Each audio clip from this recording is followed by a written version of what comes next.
Today we decided we're going to do a bit of a different video from our usual videos. Right here I have the Segotep Raynor T5 casing. Now instead of just opening up the back and front and showing you the internals of the casing, we thought that we would show you a video of us installing parts into the casing, so it gives you a rough idea on how easy is it to install parts into the Raynor casing, and at the same time show you the features that the casing can provide to you. My name is Tarvin from KLGadgetTV, and today we are going to do a quick review of the Raynor casing and an installation video.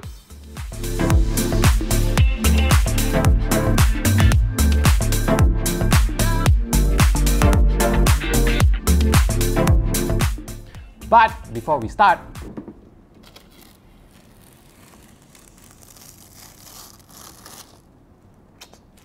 a little bit more about the casing itself. It comes with 3 units of 120mm RGB fans. It can support two 360mm or 280mm liquid cooling systems. It also supports 7 units of 120mm fans or 5 units of 140mm fans. You can put up to 2 units of 3.5-inch hard disk drive or 3 units of 2.5-inch solid-state drive. And it supports up to 10 PCIe slots.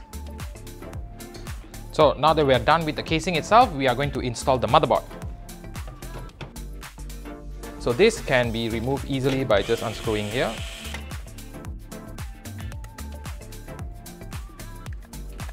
And there you go. Now, just remove out the frame. The same as the SSD, slot a line, screw the frame back in.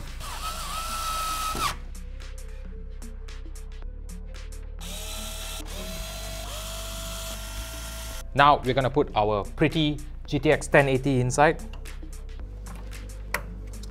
Now we have the power supply.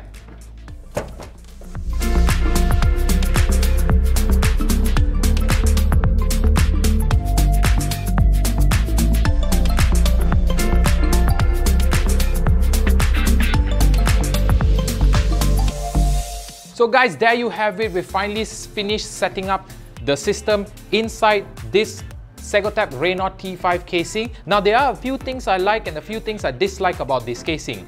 Now let's start with the things that I like about this casing is definitely the cable management. As you can see here, it is simple, it is nice because most of the cables can be hidden on the back of the computer.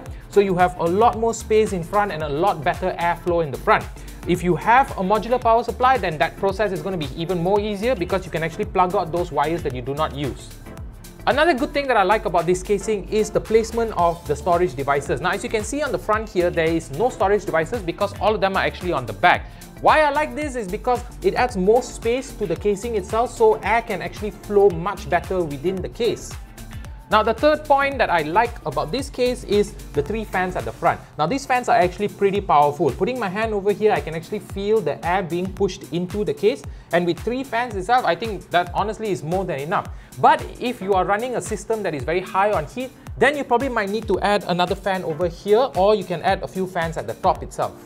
So now let's move over to the things that I don't really like about this case is the back part of it. Now the back part is very shallow. There's not a lot of depth, so wiring might be a bit hard, especially cable management. As you can see here, my power supply is not a modular power supply, so I actually have to tuck the excess wires at the bottom part of it, and there's not really much space for me to actually tie it to the back of the case because I have my SSD here and my hard drive over here. The second issue I have with this casing, and this is probably the most vital issue here, is that there is not enough space if you're going to put a 3.5-inch hard drive for you to close the back of the case. Now we've actually tried this with a newer model hard drive which is actually a bit more thinner than this, and that couldn't even be closed. A bit of a design flaw that they have on the back part of the case. Now the third issue I have with this, although the cable management on this casing is not too bad, but this rubber slits that you actually thread your cabling through is not very sturdy. I have a lot of issues when I was threading my cables through, they tend to come off. For example, would be this one. Now this is where I want to thread my power supply cables, and as you can see, obviously it's not working out because it's actually out and it's pretty hard to even put this thing back together. So of course, a computer casing is never complete without LED, and Segotep has actually included a lot of LED features inside the case. For example, what we have here is basically a warping of color where it will slowly change to a different color. Other features that they also include is basically a color change where it will actually darken and then it will light up into a different color.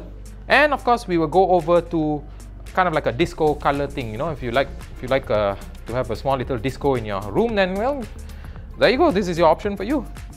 So guys, there you have it. That was my quick review and the installation in the Segotep Raynor Tower T5 casing. Now, if you are looking to get this casing, sadly it is currently out of stock on Segotep's Lazada store, but you can generally get this outside for a price tag of below 500 ringgit.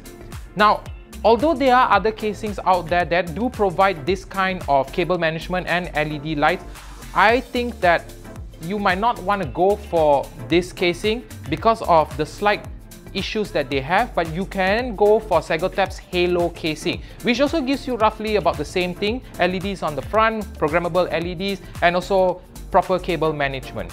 If you like this video, do subscribe to us and also follow us on the usual social media platforms. My name is Tarvin, and I'll see you soon.